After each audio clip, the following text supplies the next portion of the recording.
ওই আগের আলুগুলো বার করে রাখবে, আজকের হয়ে যাবে। তাও আজকেরও আলু হবে না, আলু ছোট একটা দুটো দেবে। ও তো ওই গাছ আলুগুলো দিয়ে দেবে, 3-4টে গাছ আলু আছে। আরে গেট করে বন্ধ আছে বলে।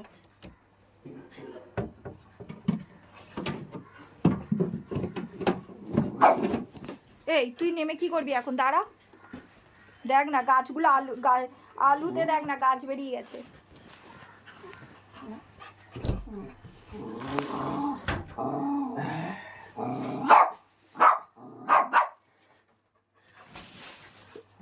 এই বকফুল, এই রিয়ার বকফুলটা ওপরে তুলে রাখো, ওটা কালকেরে করবো, আজকের আর করবো না।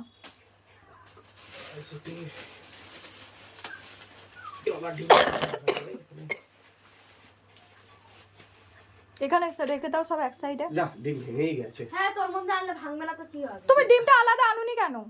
ঠিক আছে, বার করো। বার করে বাটিতে রাখতে হবে। হ্যাঁ বাটিতে এখন থাক, এর মধ্যে আছে, ঝোরানো আছে।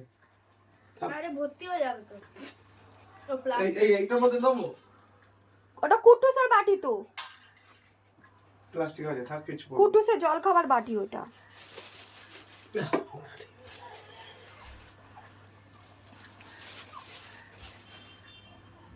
ধনে ওর মধ্যে রেখো না গো, কুটুসের লোম ভর্তি হয়ে যাবে। তুমি রান্নাঘরে নিয়ে চলো না, কুটুস ঘর যেহেতু মুছেছি, তা মুছলে ওর লোম একটা দুটো থাকবেই। তুমি বাজারে হ্যাঁ তুমি বাজারে গেছিলে, ঘরদোর পরিষ্কার করে নিলাম, কিন্তু নিলে কি হবে? ওর লোম এই কার্পেটের মধ্যে কিছু হলে ওর লোম থাকবেই। তুমি ওলকপি কেন এনেছো? কে খাবে ওলকপি? চচ্চড়িতে দুটো এনেছি, একটা চচ্চড়িতে দিয়ে দাও। আমাদের ওলকপি আমার দেখলেই গায়ে জ্বর আসে। চচ্চড়ির জন্য আমি নিয়েছি, বুদ্ধি করে নিয়েছি। উল্টো পাল্টা বাজার করে বড্ড।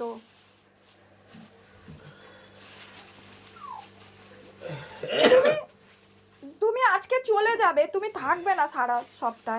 এই ওলকপি সেই আগে সপ্তাহে এসে দেখবে পচে গেছে। না, এটা কেটে দিয়ে দেবো আমি। কি করে দেবে তুমি? ওই চচ্চড়ি হবে তো একটা। চচ্চড়ির জন্য তো চচ্চড়িটা পুরো একদম ব্যাটকা করে দেবে। না, ব্যাটকা হবে না। চচ্চড়িটা হ্যাঁ হ্যাঁ, না দিলে ভালো লাগবে। আচ্ছা, বাঁধাকপিটা উপরে রেখে দিচ্ছি। তো এদিকে সবজি কাটার পরে চলে এলাম রান্নাঘরে। রোজিটা আমাদের খুব দুষ্টুমি করছে, তো সবজি কাটতে দিচ্ছিল না। 10 মিনিটের জন্য ওকে একটু বেঁধে দেওয়া হয়েছিল, কেন কুটুস আর ওকে রোজিকে যদি একসঙ্গে রাখা যায় তো দুজনে মারামারি করে, তো রোজি বাচ্চা কামড়ে নেবে, ওই জন্য ওকে আমি রান্নাঘরে একটুখানি 10 মিনিটের জন্য বেঁধে সবজিটা কেটে নিচ্ছিলাম, নাহলে একটা কিছু অ্যাক্সিডেন্ট হয়ে যেতে পারতো, বঁটি আছে যেহেতু।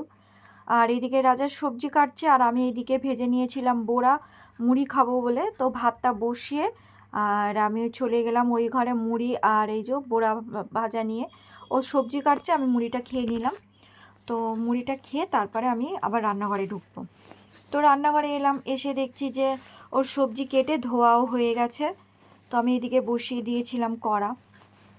তো তাড়াতাড়ি আমার আজকের হয়ে গেছে সবজি কাটাটা, ও যেহেতু কেটে দিল, নাহলে আমার মুড়ি খেয়ে আস্তে আস্তে আমার সবজি কাটতে দেরি হয়ে যেত। তো এইদিকে আমি কড়া গরম হয়ে গেছে, আমি সবজিগুলো দিয়ে দিচ্ছি যাতে তাড়াতাড়ি হয়ে যায়। আর ওইদিকে রাজা আমার বলছিল যে তুমি বসাও, আমি এদিকে মাছটা তাহলে ধুয়ে দিই। তো ও ঘরে থাকলে আমার অনেকটা কাজের হেল্প হয়, কারণ রোজি আর কুটুসের পেছনে আমার অনেকটা সময় চলে যায়, এক্সট্রা টাইম। সকালের দিকে আর দুপুরের দিকে খাওয়ানো, পটি করানো, বেলার দিকেও পটি করানো, টিফিন খাওয়ানো, সকালে তুলেও পটি করানো, বাথরুম করানো। তো সেই জন্যে রান্নাটা বা খাওয়া দাওয়া করতে করতে আমার 3টে 3:30 বেজে যায়। তো রাজা থাকলে একটা দিন আমার 2টোর মধ্যে সব কমপ্লিট হয়ে যায়। তো আমি এদিকে চচ্চড়িটা দেখো, সব রকম সবজিও কেটে দিয়েছিল, যাবতীয় সবজি ছিল সব একসঙ্গে দিয়ে দিয়েছে। আমার এই এত কিছু হরচওয়ালি সবজি ভালো লাগে না খেতে, কিন্তু তবুও দিয়েছে, আর কিছু করার নেই। তো ওই জন্য আমি চচ্চড়িটা বসিয়ে দিলাম, দিয়ে ঢাকা দিয়ে দিলাম। এবারে চলো দেখাচ্ছি রাজা কি মাছ ধুচ্ছে আর কি মাছ এনেছে। এই যে এনেছে কাটাপোনা মাছ। তো এই কাটাপোনা মাছ ও আমাকে পরিষ্কার করে ধুয়ে দিচ্ছে, আর কারণ ও মাছটা ভালো খুব ধোয়। আর বিয়ের প্রথম থেকেই ও মাছ যখনই মাছ আনে সারা সপ্তাহ, তো ও ধুয়ে ধায় পুরো মানে পরিষ্কার করে রাখে। তো এইদিকে আমি কড়া বসিয়ে দিয়েছি, মাছ ধোয়া হয়ে গেছে বলে। তো কড়াতে আমি দিয়ে দিচ্ছি এক এক করে মাছ, তো মাছটা আমি ভেজে নিচ্ছি আর এইদিকে ততক্ষণ চচ্চড়িটা হচ্ছে। তো চচ্চড়িটা আমি আস্তে করেই দিয়েছিলাম, কারণ অনেক রকমের সবজি আছে, একটু হতে দেরি হচ্ছিল। তো আমি একে লো ফ্লেমে করে একে একদিকে ঢাকা দিয়ে বসিয়ে রেখেছি, আর একদিকে আমি মাছগুলো, রাজা যেহেতু ধুয়ে দিয়েছে আর হলুদ নুন মাখিয়ে দিয়েছে, তো আমি এইদিকে বসিয়ে দিয়েছিলাম মাছগুলোকে। তো তাড়াতাড়ি হয়েও গেছিলো।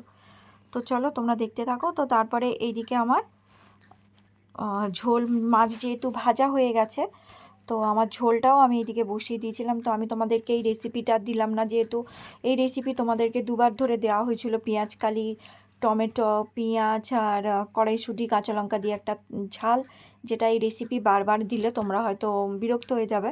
তো সেই জন্য আমি এই রেসিপিটা তোমাদের দিলাম না। তো তোমাদের শুধু আমি ঝোলটাই দেখিয়ে দিলাম যে মাছের ঝালটা আমার হয়ে গেছে, কমপ্লিট হয়ে গেছে। তো দেখো এই যে মাছের ঝাল আমার কমপ্লিট। তো এদিকে আমার রেডি মাছের ঝাল, আর ওইদিকে আমার চচ্চড়িটাও নামিয়ে নেবো, কমপ্লিট হয়ে এসেছে। তো এই যে আমি চচ্চড়ির ঢাকাটা খুলে দেখে নিলাম, চচ্চড়িটাও আমার কমপ্লিট হয়ে গেছে। তো আস্তে করে দিয়েছিলাম, ওই জন্যে চচ্চড়িটাও আমার এইদিকে হয়ে গেল, আর ওইদিকে আমার মাছের ঝালটাও হয়ে গেল, দুটো একসঙ্গেই আমার রান্না হয়ে গেল। তো চলো তোমাদের দেখিয়ে দিই আজ আমাদের কী রান্না হয়েছে। তো এই যে হয়েছে মাছের ঝাল, যেটাকে বলে মাছের কালিয়া।